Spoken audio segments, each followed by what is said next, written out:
Hello everyone and welcome to Block 2.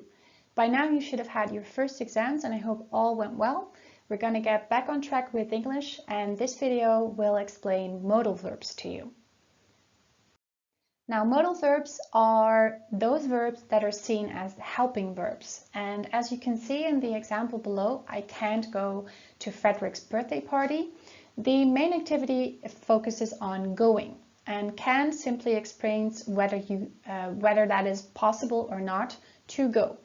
So as I said, in these kinds of constructions, a verb such as can or can't is seen as a helping verb because it is not the main activity or the main verb in the sentence.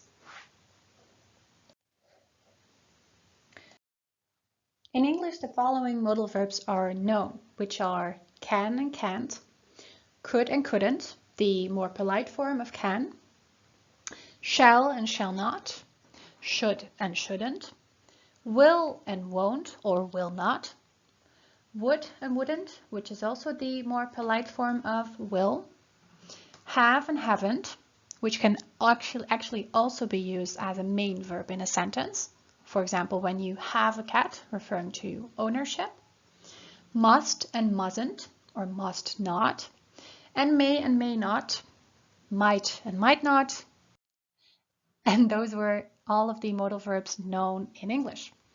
On page 121 of your course book, you will see that the book divides the modal verbs just mentioned into different categories, and these categories depend on the degree of necessity.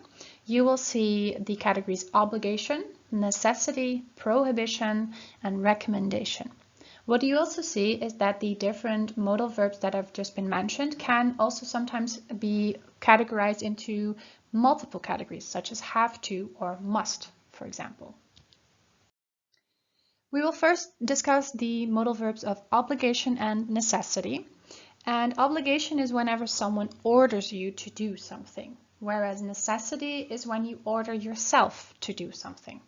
Examples of obligation modal verbs are, for example, everyone has to pay taxes. Again, notice how pay is the main verb, but has to is the helping verb. You have to be 18 to be able to drink alcohol legally in the Netherlands. And here, actually, there are two modal verbs, where one is have to and the other one is be able to.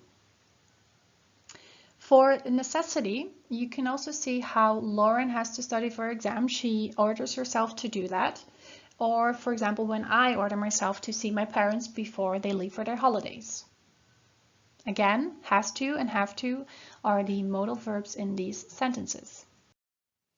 Then we have prohibition and recommendation, and prohibition often, of course, refers to what is not allowed or what is prohibited in the sense that you could get fined for it by the government, for example.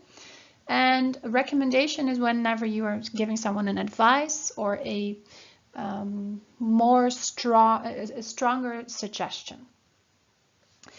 A prohibition rule, for example, is that you must not drink and drive, otherwise you will get fined.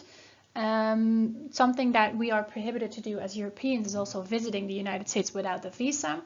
And if you are prohibiting certain people from visiting a certain room, that is also considered prohibition.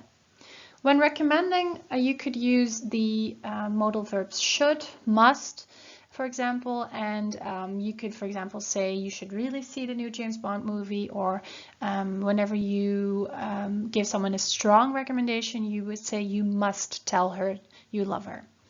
And that would have a stronger character than using should in this situation.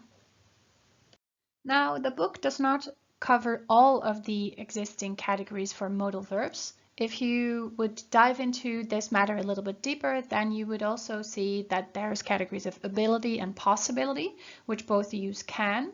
A category such as a suggestion, where you can use multiple modal verbs such as can, but also shall and may, and requests. So whenever you make a request, you could use the more informal modal verbs can and will. And if you're trying to be a little bit more polite, for example, could you get me the bill?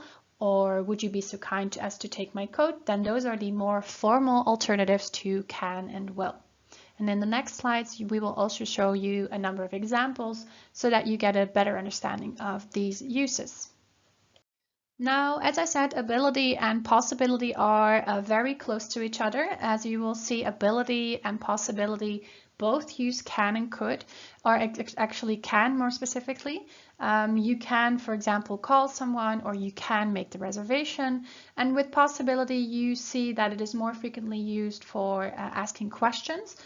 So can you call me back once you get there? And when you're trying to be polite, as you can see, could you hold my my coat for a moment? My bag is what it's supposed to be.